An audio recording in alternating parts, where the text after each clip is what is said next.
Hey everyone, it's Chelsea with Savannah Wren Studio, and we are currently experiencing some technical difficulties with the Facebook live stream.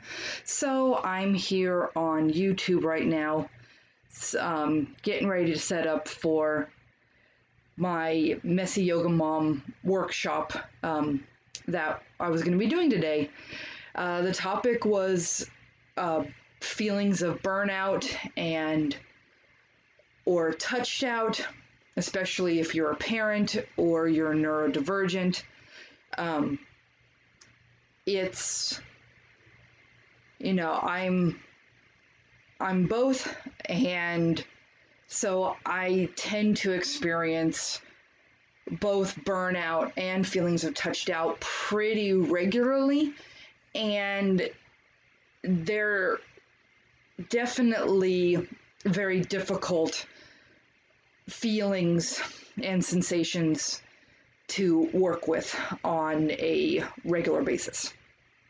And it's one of those things that while the two often go together, they don't always go together. But because of my neurodivergency, I tend to feel them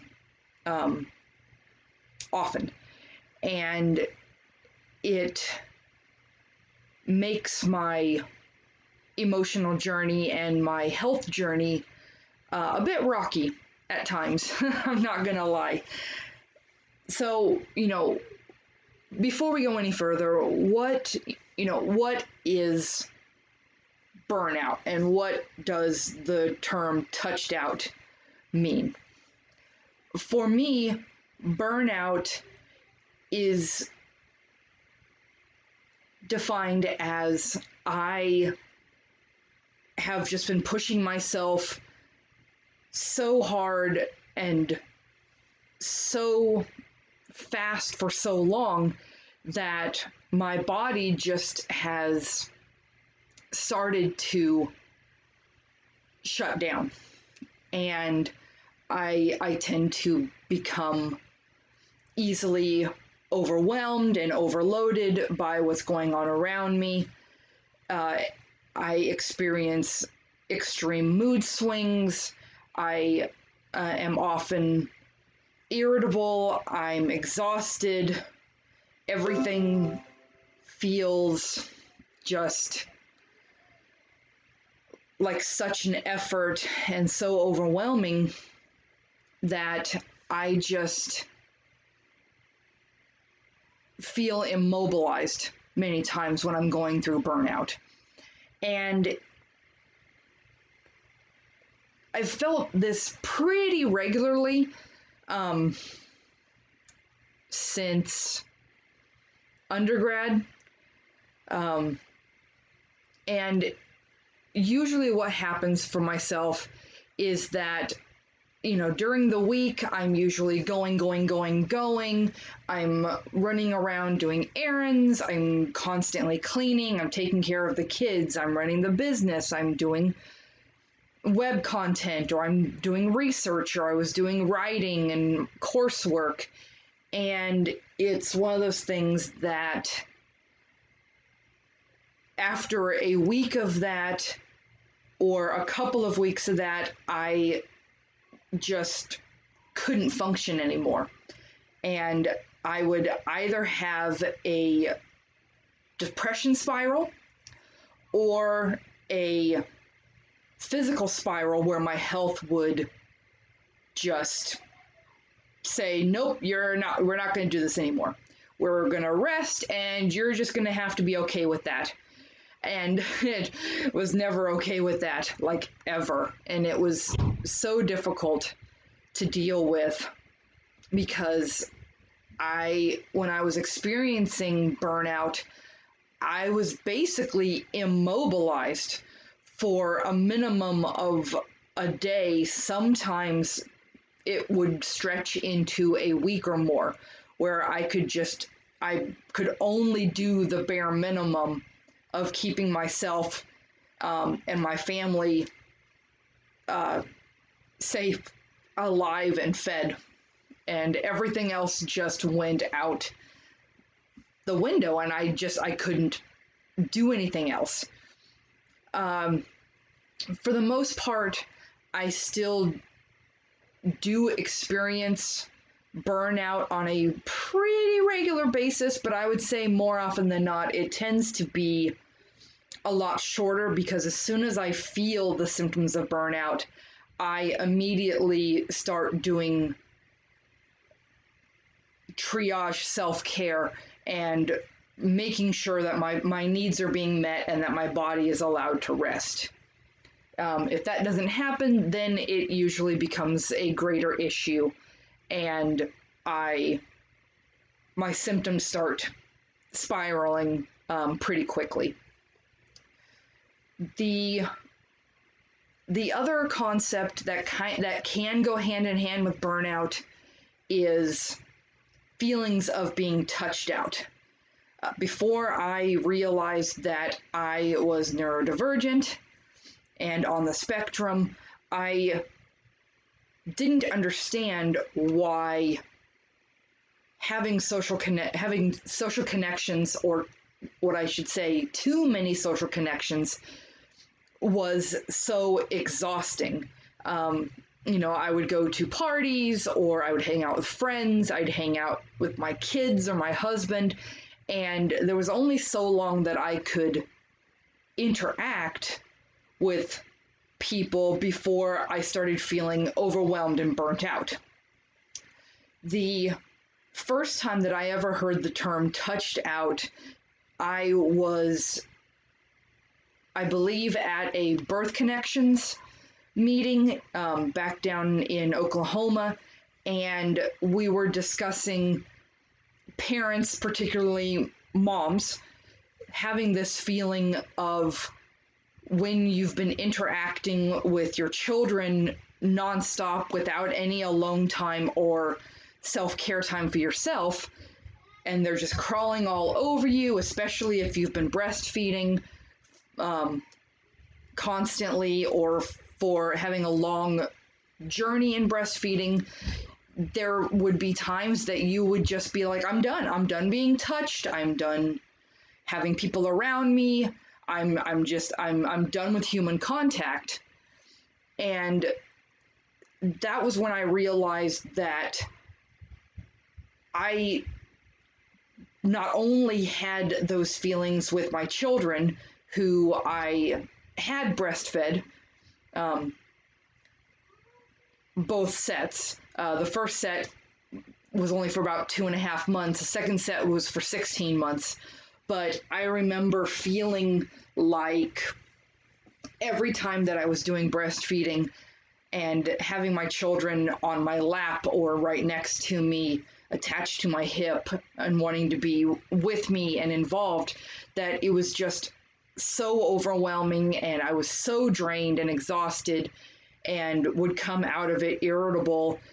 And then as soon as my husband wanted interaction with me and wanted to be intimate, I'd be like, nope, I don't want to be touched. I don't want to have interaction. Can we please just lay here and do nothing and zone out? Because I was just so overwhelmed with the constant interaction and touching and invading my space and lack of boundaries that comes with being a parent sometimes. And for me, these two concepts really do go hand in hand. When I am experiencing burnout, I tend to feel touched out. When I'm touched out, it sparks burnout a lot quicker. And, a lot of this does come from the fact that I am on the spectrum, and so constant interaction on a social level is very draining for me in general. It's so exhausting a lot of times, and I have to use so much of my energy to just be present and mindful with the people that I'm interacting with. And that doesn't even include all of the other sensory information that I'm absorbing every second and every moment of every day. Everything from the what's going on in the ambient room around me, the talking of other people, the holding multiple conversations at once, trying to mask and fawn and mimic of the people that I'm talking to try to create some sort of connection with them and make them feel like we are interacting in a meaningful way. And doing that with adults is hard enough, but then also doing it with my children and my family and everyone else that I do, it's this constant draining energy that then can take, on a good week, a couple of days to actually replenish. And I have to be really mindful of how I'm doing that. Am I doing that by taking care of my physical health, making sure that I'm sleeping, that I have movement, that I am doing meaningful projects and activities during my resting period? Am I actually, pardon me, Sunday and Monday is usually my self-care, stave off burnout days. So I usually tend to rest as much as possible on these 2 days each week as a way to help me manage my autistic burnout and my burnout as a parent and a business owner. And so if I yawn, I apologize. It's just one of those things. And apparently I'm going to do it more often than I would like to. So, that was, those are some of my experiences.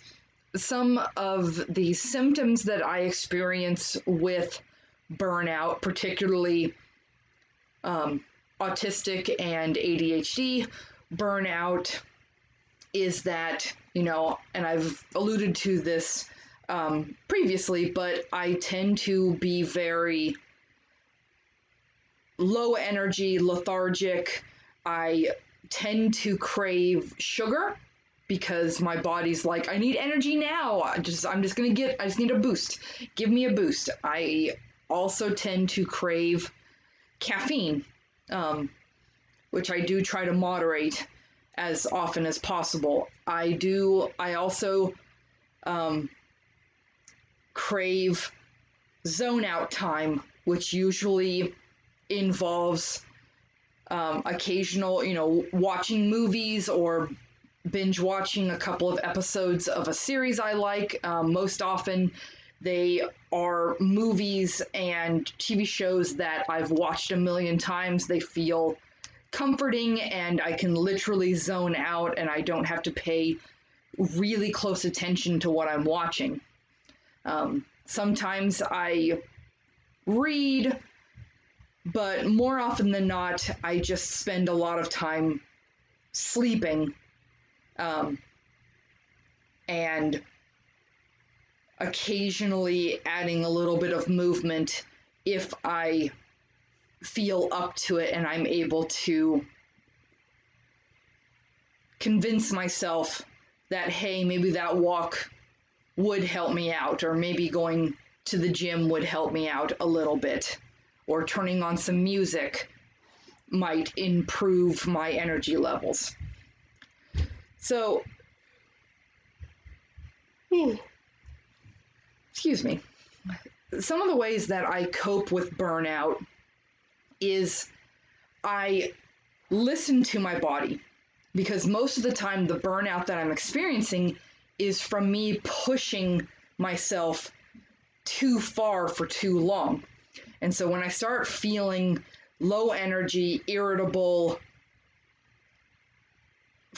overly frustrated and overwhelmed and anxious, and feelings of depression, I try to listen and say, okay, is it actually the situation, or is it because I've just pushed myself? And once I decide that, hey, yeah, it was probably me pushing myself too long, I try to listen to what my body is saying. Most of the time, she's saying, let's go take a nap, or at least let's lay in bed.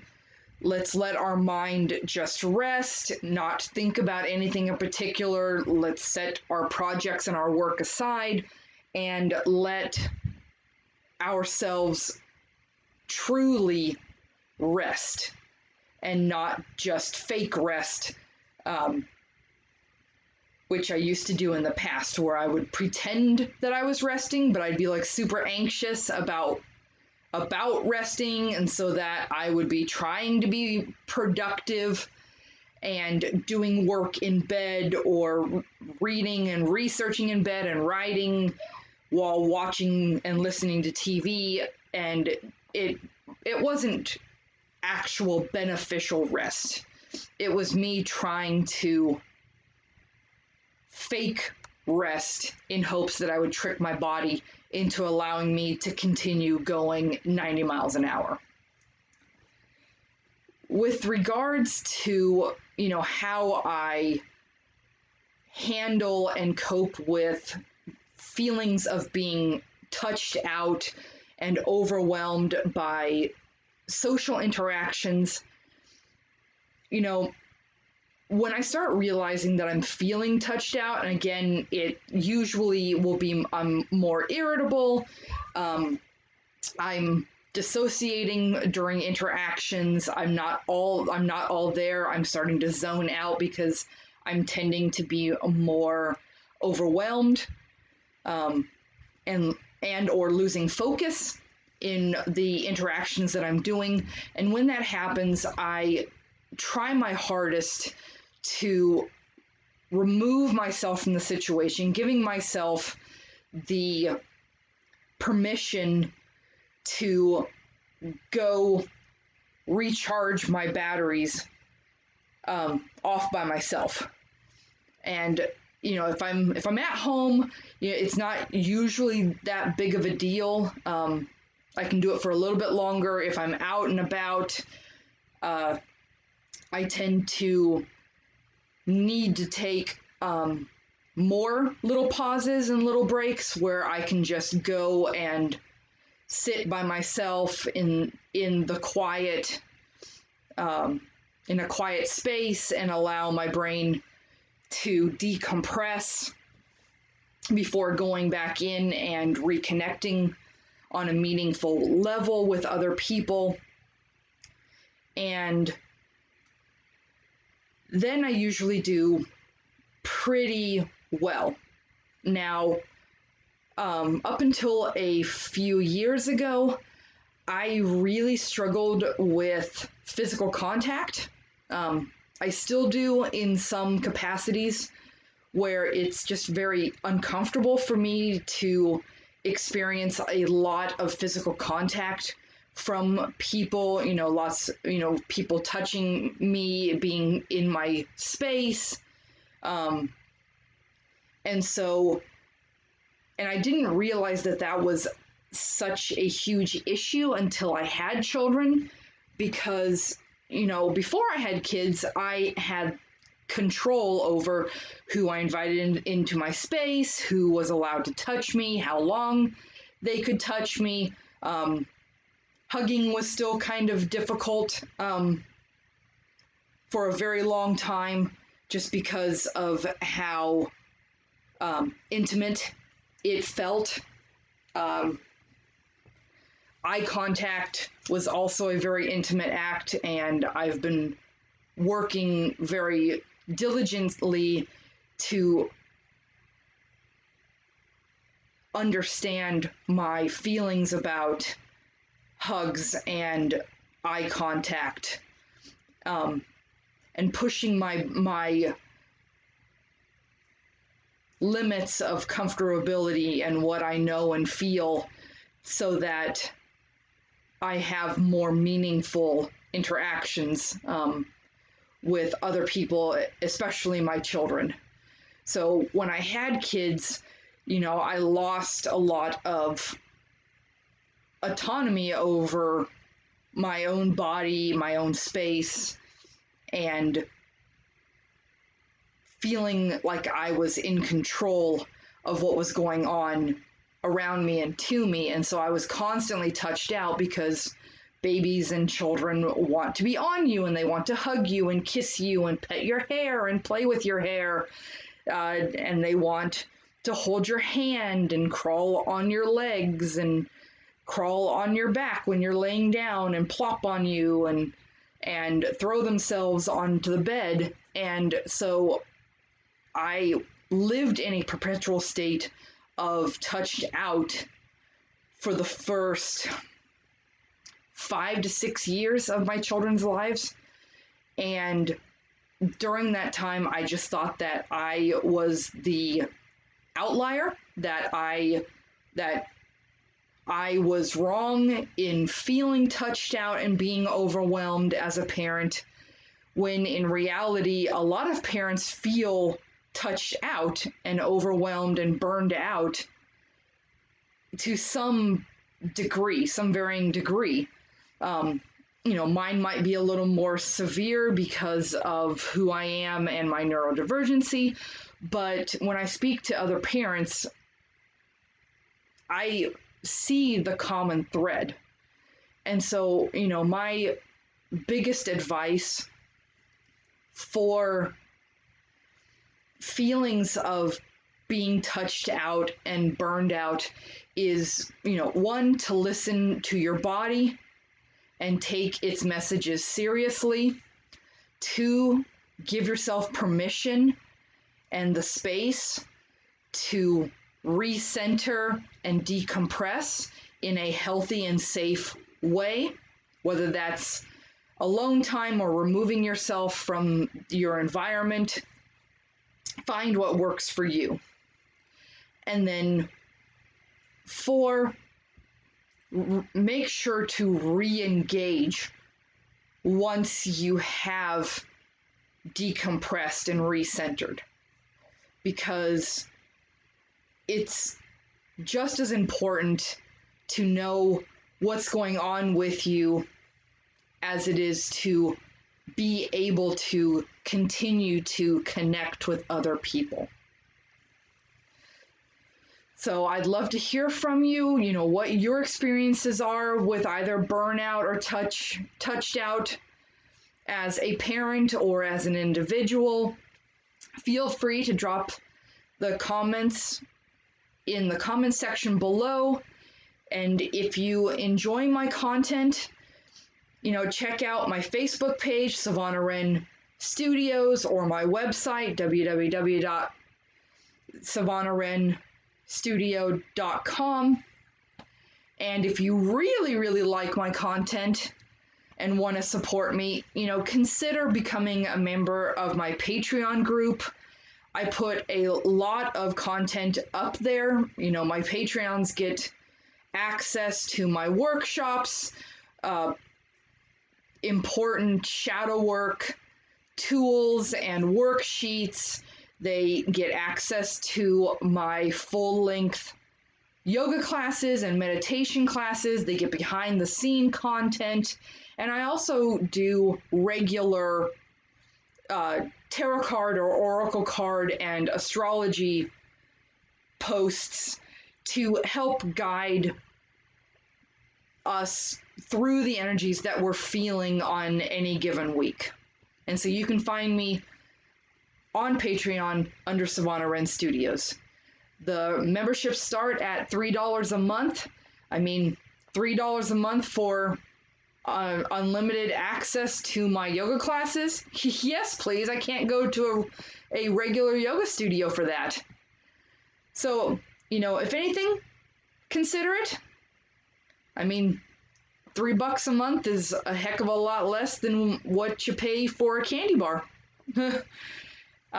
Until next time, I'm Chelsea with Savannah Wren Studio, and I'll catch you in a couple of weeks for Red Moon Women's Circle. I believe that we'll be starting our theme on trauma and embodiment.